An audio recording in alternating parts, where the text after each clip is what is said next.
Hello, it's Romanosky and George Curnew. We're shooting from the Lugnuts facility in Calgary, Canada.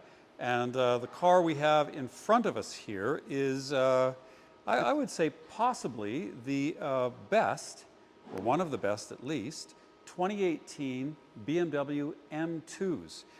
Now, we make that bold claim because the car only has 2,650 kilometers on it, and it looks absolutely brand new from the top, inside, and underneath.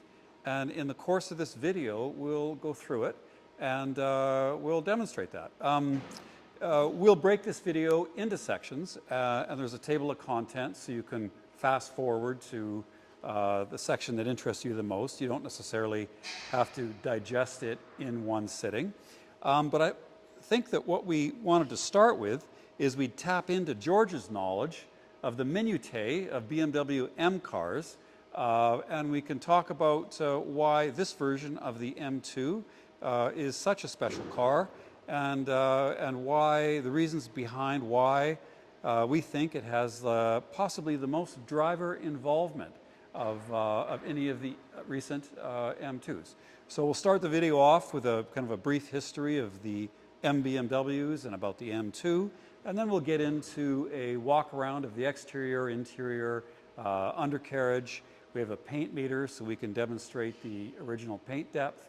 And it's raining right now, but subsequent to this video, we'll do a driving video as well. So this particular generation of M2 is an F87, and there are three versions of an S87 M2. First came out in 2016. From 2016 to 2018, it's considered by the enthusiast community as an OG, an original generation. This one was subsequently followed up by a M2 competition version, which has a different engine, has some other different styling and interior changes.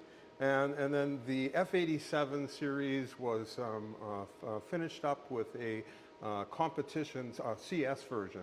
CS version was limited edition, about 400 units worldwide, and it's kind of a notch above these two.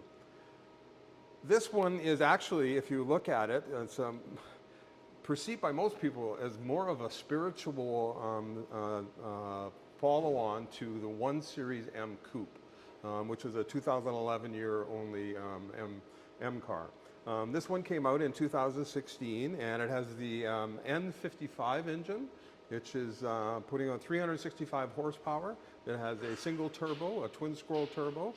The next generation has an S55 engine, and some people consider the S55 engine a requirement to make it a true M car. It's a case of the M cars change as they go through generations, and you'll add more and more power, and you'll add things to it as it goes through its model year changes. The current M2 is entirely different from these ones. This one is thought of by a lot of enthusiasts as the most raw, kind of the bulldog of the F87 M2s.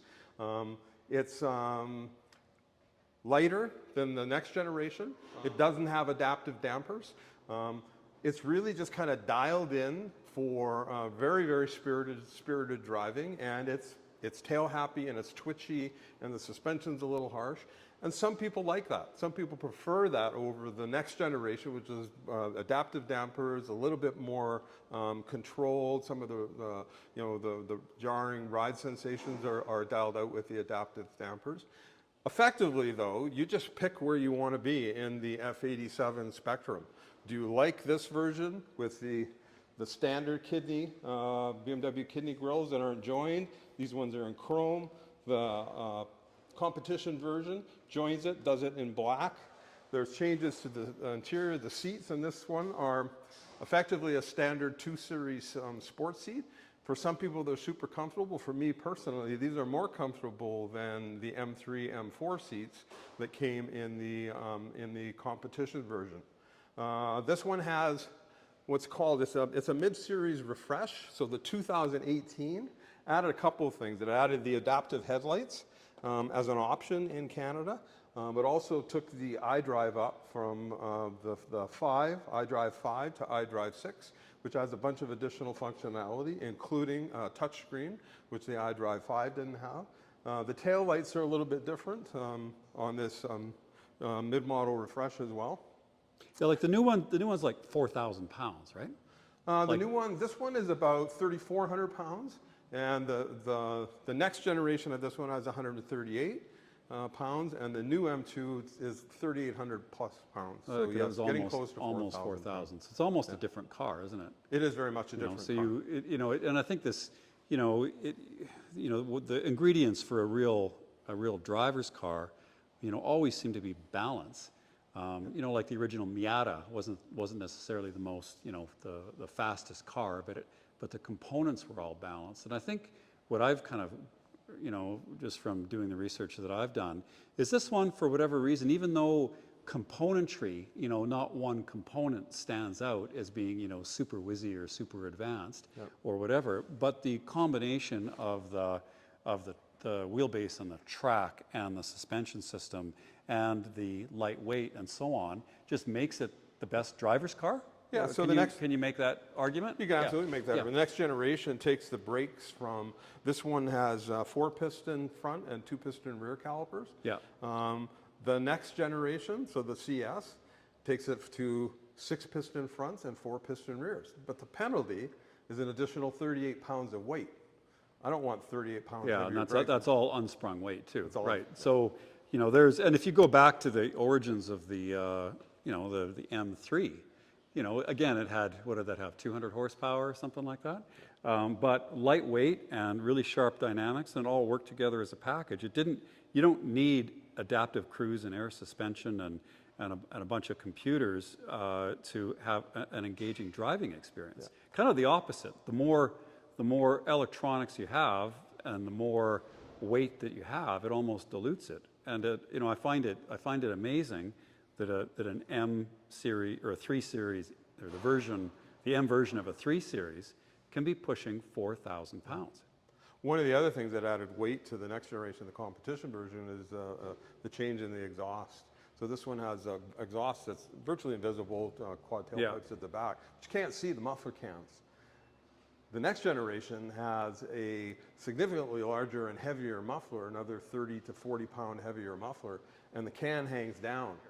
Well, almost universally, the M and the M2 enthusiast community agrees that this exhaust is the most raucous. It's the best sounding and exhaust. Sounds the best too. But I don't think anybody suggests that the M2 got better looking. And the new one, at least in my opinion, is ugly. Like, it's just plain ugly. I hope we don't get one next week, but to sell. But the body kit just looks way too exaggerated. This has got a great stance and great proportions, and it's not overdone. There's not a whole bunch of silly designer flourishes in it. It makes it look purposeful. It also means it'll age well too. Yes, very much so. Yeah. You try to make it look like a stealth fighter, and it dates it really quickly. But well, I think if the interior works for you, it'll continue to work. If the seats fit you, it's nice flashes of. You can come back here and get nice flashes of carbon fiber. The iDrive 6 certainly gives you all the functionality that you could reasonably want. Well, it's very purposeful, and that never kind of goes out of style. The seats are heavily bolstered. I find them comfortable. The light blue stitching's nice. But this is a business-like car.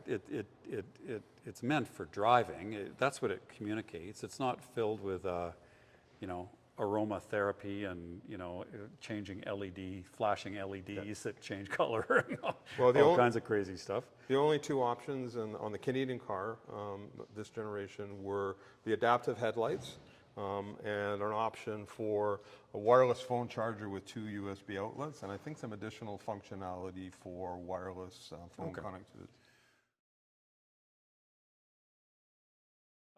About this particular car, it looks new. I've seen cars that were PDI'd that had more dirt on them. Later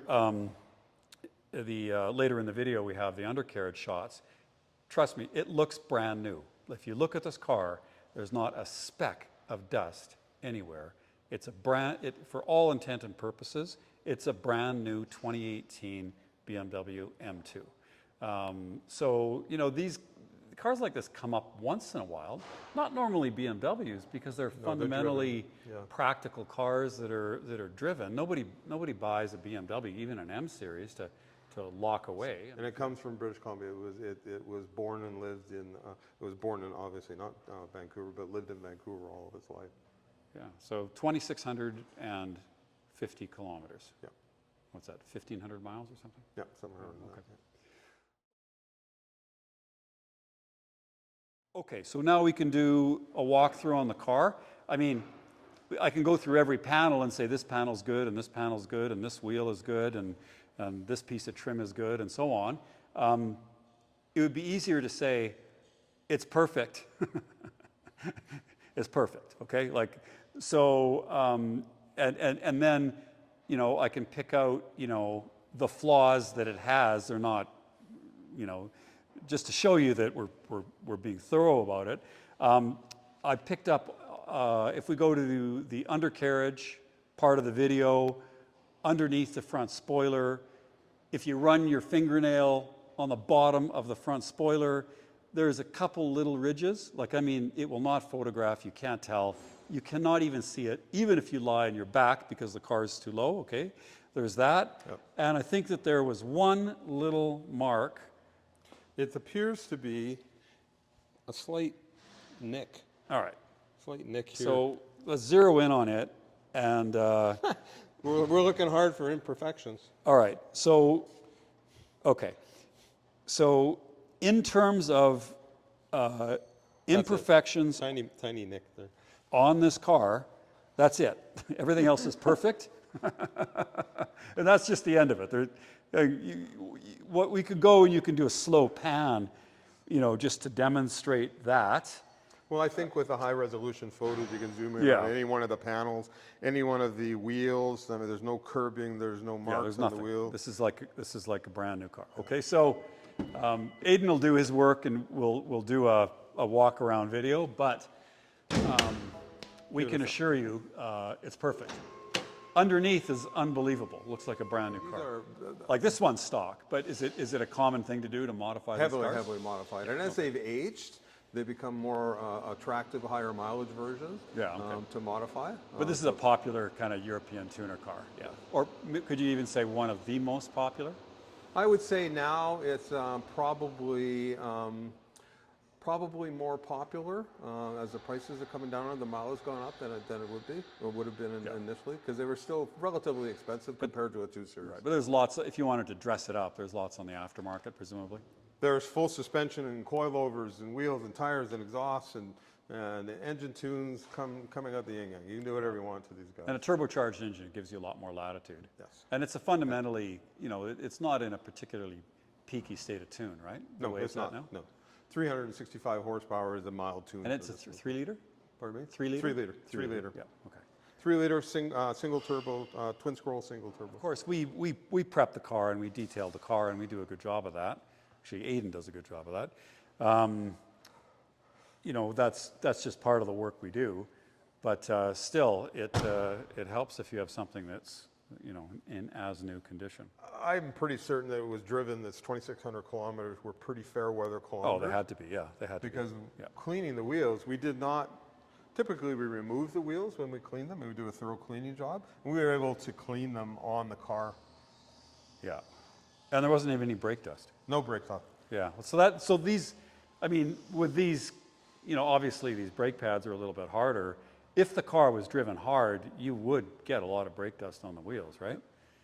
Like they generate brake dust. There was just, so this, you know, who knows how this lived its life, but it was pretty easy. And we understand from Vancouver, of course, so there's no snow or salt. You can see that underneath the car. You don't need to take our word for it. If it was driven even in the rain, you would see evidence of some corrosion after 6 years. There's none at all. Again, it looks like a brand new car. Now we're talking about this car being an original car, 2,600 original kilometers, and I do have a paint meter, so maybe it's a good time just to sort of demonstrate that. This one, this is set up to read in micrometers. That's 1/1000th of a millimeter. Factory paint depth on new cars is usually in the 150 to maybe 200 range. There can be some variations depending on how the paint sits on different curves. Also, sometimes cars have panels that are aluminum and steel, and they have maybe different primer thicknesses. But it's a very, very sensitive instrument. And so, but generally you're just looking for numbers that are all about the same. And so we can just start with the hood here. Interesting, as Lawrence is starting to do that. This car has no PPF on it. 2,600 kilometers, it's conceivable that it could have been driven in locations where it got some road rust, some chips. This car has no chips, not a single chip on the front clip, on the side, anywhere. We went through the car detail. Yeah, so we're getting all the numbers in the mid 100s, which is mid to high 100s, which is exactly what you expect.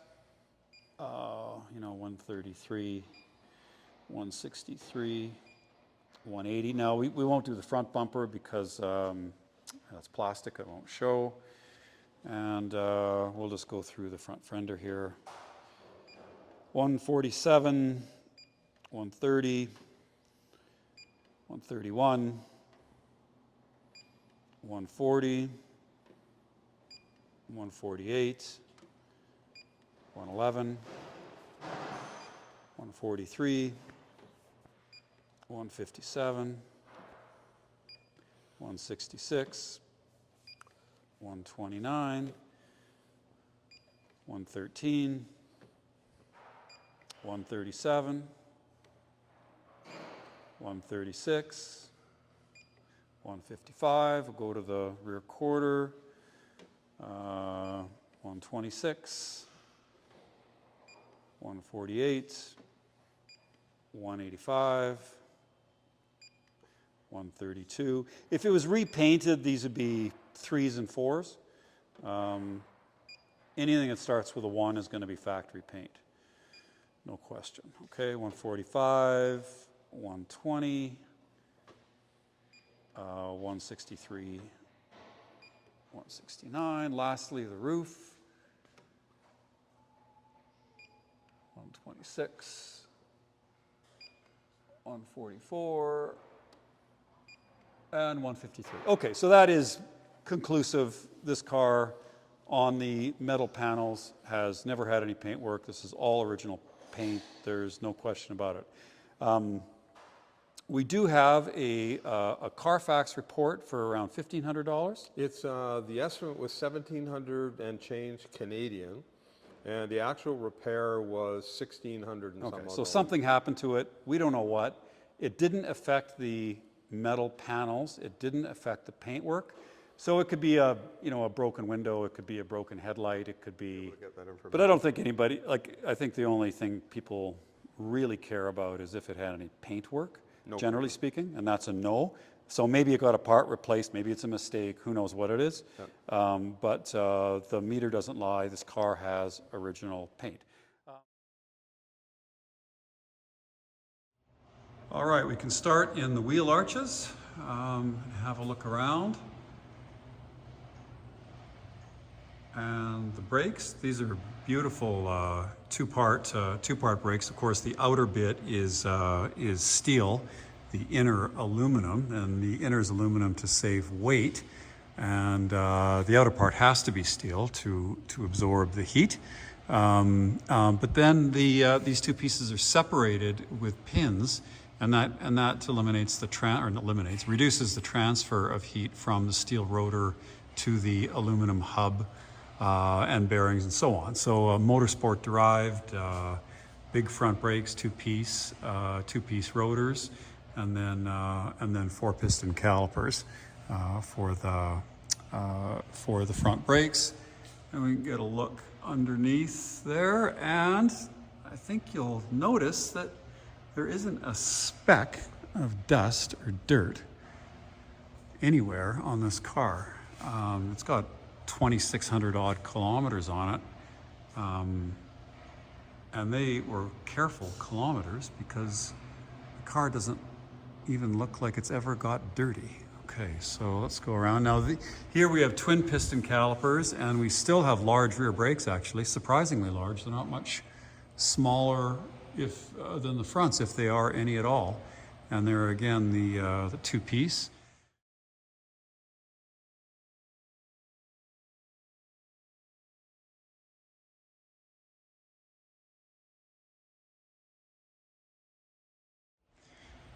Get a look at the rear suspension. And again, there's just no dirt whatsoever. And the rotors aren't even rusty. You know, these will, if it's left outside or left in the rain, I mean, they'll rust, right? So there's not even any corrosion on the rotors. No lip on the edge of the rotors. Okay, so let's have a look underneath the spoiler. Of course, it's very vulnerable in all these cars. You know, we can see the underneath there. You know, there's a couple tiny marks, which will happen, you know, the first day it was driven probably. And then we can look to see all the fasteners are in place. I mean, sometimes, I mean, not with a car with 2,600 kilometers, hopefully, but it's not unusual to see, you know, these pieces broken, the fasteners loose. You know, oftentimes when service work gets done, they're not all put in properly. And so it's nice to see all of that unbroken with everything in place. And even these really vulnerable components aren't scraped up at all. The aluminum under tray was beautiful. And then if we get a look in the suspension, well, I mean, it just looks brand new. Like if you told me this was a brand new car being PDI'd for the first time, I absolutely wouldn't doubt you. I mean, I've seen PDI'd cars dirtier than this one. So it's all just in absolutely perfect shape. No marks on the sills. I mean, sometimes if they're jacked up improperly, they can break these plastic trays. We don't see any of that. There's no damage on the underside.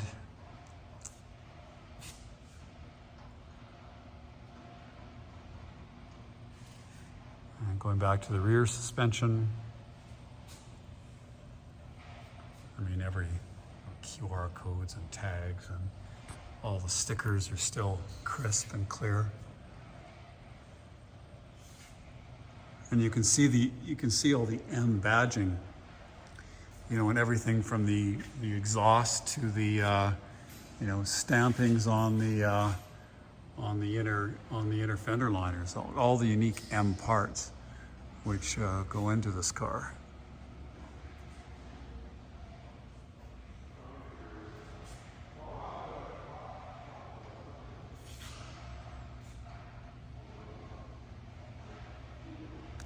So there might be a cleaner 2018 BMW M2 out there. Anything's possible, but I doubt it. I mean, this is, for all intent and purposes, a brand new car from 2018 that's just been pickled from new. Although it does have some kilometers on it, which is a nice. Which is a good thing, just to keep all the seals, you know, the seals swelled and moist and so on. But cosmetically and underneath, it basically looks brand new. I'll give you a shot of the tires too that came off of it, and they're date coded to 2018. And so there'd be no reason to replace these. The car is stored so well, unmarked mats. You know, the wheels don't have any curb rash on them. There's no chipping of the paint from somebody being sloppy, you know, taking the wheels off.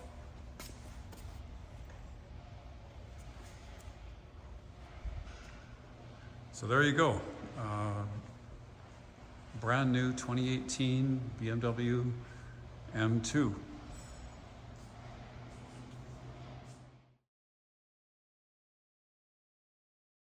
So to sum up, what do you say? This is an opportunity to get a 2018 BMW M2 today that you might have missed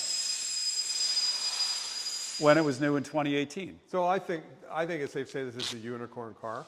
Yeah, sure. Because this was it's not an expensive M car when it was new, and the fact that it was put away with so few miles, and now 6 years later it comes out as new.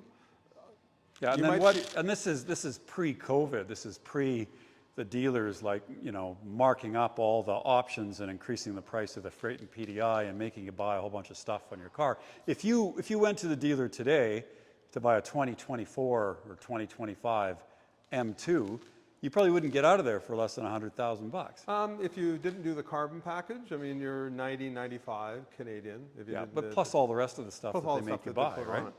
But if you favor the OG F87 M2, which personally I do. Yeah. If I didn't have other cars, I'd be a candidate to buy this car. Yeah, you love this car. I know you do. Well, because it's small, because it's minimalist, because it doesn't have all the stuff that the later generations have. As an example for me, I've had multiple M cars, multiple BMW, and the multi-adjustable M seats, they don't work for me as well as a standard seat that has minimal adjustments. So again, if it works for you, it works, and this is maybe the lowest mileage. It's certainly the lowest mileage. That's not uncommon.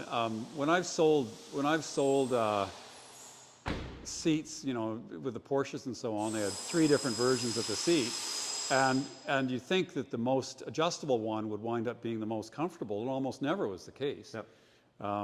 Even in the 80s, I remember I had a set of Recaros that were the same shape as the fancy Ortho C ones with all the inflatable buttons and so on. But the standard seat with no adjustments was the most comfortable seat. So, but anyway, this is it's a new M2. It's a lot less money than the new ones. It's a little bit more stealthy. I think it's a little bit more of an elegant design, a little bit more unadorned, a little bit more purist. I think it's it seems to me, most people agree, it's kind of the best driving experience. I would say that this one snarls.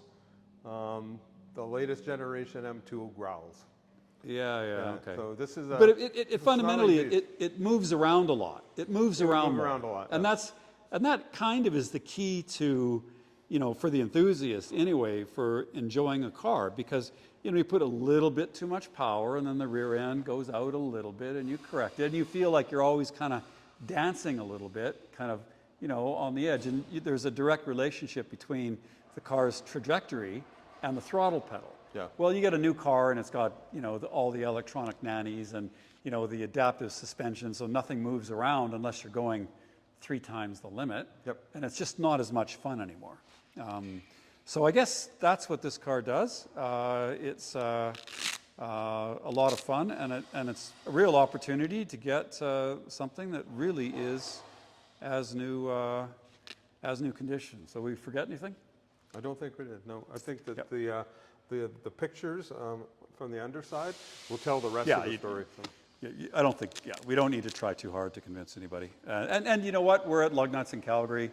And the car's in our showroom, so if you wanted to come look at it, you're welcome to do that too, of course. But there will be no disappointments. Like, this is what we say it is. There's no issue there. If you want an OG F87 M2, this is it. All right. So with that, George Curnew, Lromanosky from Lugnuts. This car is for sale in Calgary, Canada. Thank you.